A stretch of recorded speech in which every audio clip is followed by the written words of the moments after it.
Bonjour et bienvenue dans ce format un peu alternatif de Findings. C'est toujours des épisodes de Findings normaux, mais cette fois-ci, il va y avoir une petite différence.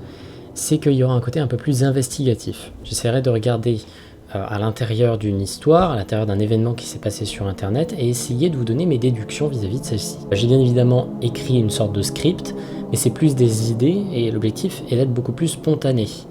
Donc, dans ce format, ça va être plus simple pour moi de vous faire partager mes petites découvertes. Et aujourd'hui, nous allons parler d'une des très célèbres mésaventures de 4chan, le cas d'Alex de Tennessee.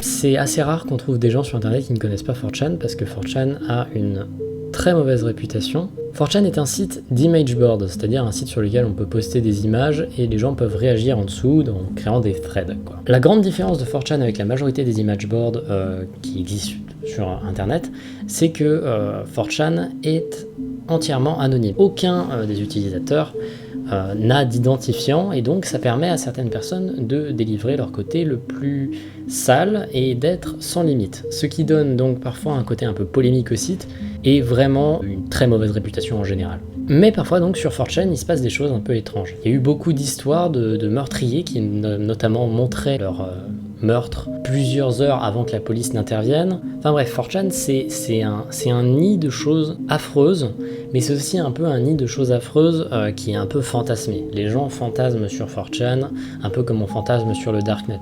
Objectivement, le Darknet c'est pas si violent que ça, mais on en a cette image. Et donc, qu'est-ce que cette histoire de Alex from Tennessee, aussi appelé alternativement The Prize? C'est un phénomène qui s'est passé sur le board B de 4chan et qui a été screenshot, parce qu'en fait une des spécificités de 4chan c'est qu'au bout d'un certain temps les threads se suppriment, on ne peut plus y réaccéder, donc le seul moyen de garder des threads entre guillemets c'est de les screenshot. Tout commence donc le 24 avril 2013 quand un utilisateur anonyme annonce en donnant des coordonnées qu'il y a un secret dans une destination très précise, donc aux coordonnées en question. Il explique également que c'est en dessous de plastique. Évidemment, les gens pensent que c'est une blague et spéculent rapidement sur le fait que c'est un corps en décomposition qui doit certainement y avoir à l'intérieur, du moins dans l'histoire que notre ami nous raconte. Le poster original va beaucoup interagir avec les gens en général, en leur répondant que, par exemple, il n'y a pas de policiers qui les attendent là-bas, en leur donnant plus de détails sur à quoi ressemblera l'endroit, mais surtout il s'impatiente énormément, il envoie énormément de messages où il s'énerve un peu du fait que personne ne vient. C'est un peu normal, qui aurait envie de venir. Pour encourager, alors encourager c'est un gros mot parce que mon dieu, ça donne pas forcément trop envie d'y aller. Pour encourager les utilisateurs à venir, notre ami nous envoie des photos, d'abord d'une main qui semble être une main d'humain en décomposition, et en deuxième des images d'os qui sont eux aussi en décomposition. Il explique d'ailleurs dans le post dans lequel il a mis les os qu'il est énervé que personne ne soit là. Ça sent extrêmement bon.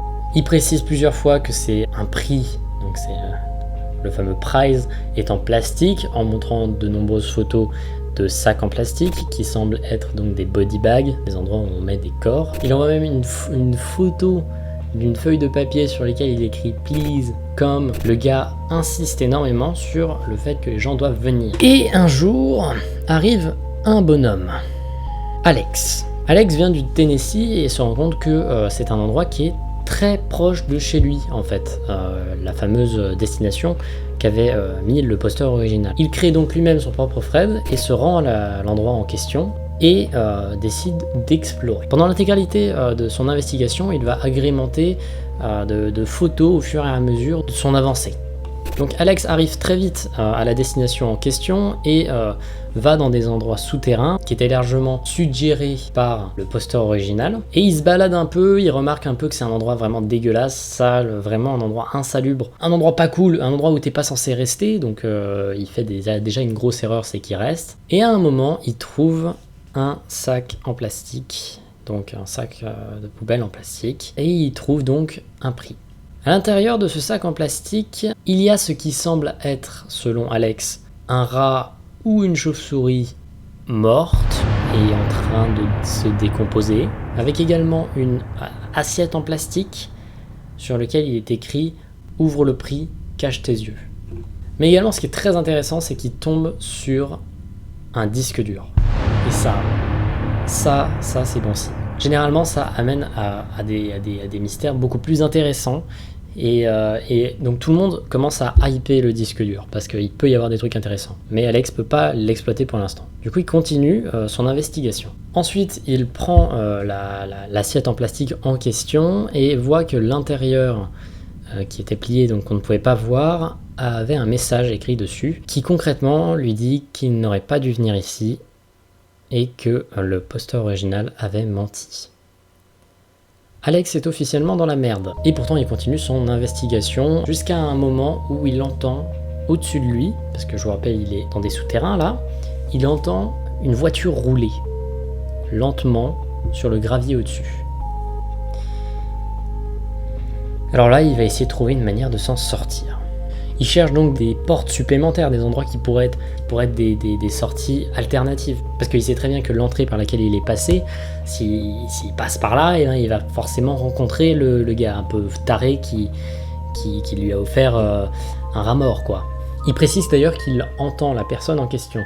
Et il remarque qu'il y a une fenêtre qui pourrait peut-être lui mener à une sortie de ce bâtiment. Sauf qu'il s'est trompé, ce n'est pas une fenêtre. C'est un conduit de ventilation. Et c'est ainsi que se termine le Fred.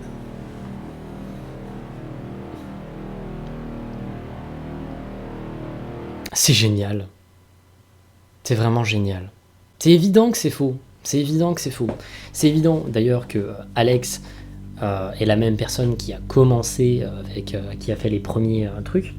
Et il y a évidemment des choses qui montrent clairement que c'est faux. Déjà, quand vous faites des investigations, c'est très rare que vous preniez des photos et que vous publiez toutes les minutes un peu tout et n'importe quoi. C'est quelque chose qui permet facilement de voir quand on est dans un ARG ou pas. Ici, on est dans une sorte de mini Fred horrifique, vraiment pour faire juste quelque chose de viral. Le moment qui particulièrement a fait basculer les gens vers la théorie que c'était totalement faux, c'est bien sûr le moment de la fenêtre. À quel moment, lorsque tu te rends compte que la seule issue que tu avais trouvée face à quelqu'un qui va probablement te tuer était une fausse issue, si ton seul réflexe c'est de poster un truc sur 4chan, c'est que définitivement t'es con. Donc oui, il aurait mieux fait de courir pour sa vie plutôt que de continuer à poster des photos. Donc c'est pour ça que évidemment c'est un fake, mais c'est un fake bien foutu et honnêtement, je suis absolument pas énervé du fait que ce soit un fake. Et je suis même très content que ce soit pas un fake, parce que ce genre de machin, moi, ça me fascine. J'adore ce genre d'immersion dans des trucs un peu flippants. C'est des petits délires comme ça. Je trouve ça super agréable. Et 4chan, pour le coup, là, c'était le bon réseau à utiliser. L'anonymat, etc., tout ça, ça a donné quelque chose de réel. Parce qu'il y avait déjà eu des histoires de meurtres qui ont été révélées sur 4chan et qui ont vraiment existé.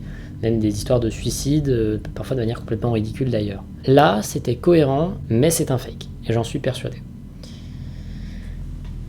Voilà, c'était ce premier findings un peu investigation. J'essaierai d'en faire un peu plus cet été, parce que ça me plaît un peu de faire un peu plus improvisé, etc. N'hésitez pas à me donner dans les commentaires avec le hashtag FeldupFindings. Oui, je commence à utiliser plein d'hashtags, oui, c'est plus facile pour filtrer. Au hashtag FeldupFindings, donnez-moi des idées, des threads horrifiques, des sites internet qui vous ont un peu effrayé, des chaînes YouTube qui vous ont un peu intrigué. Sur ce, je vous laisse et je vous dis au revoir.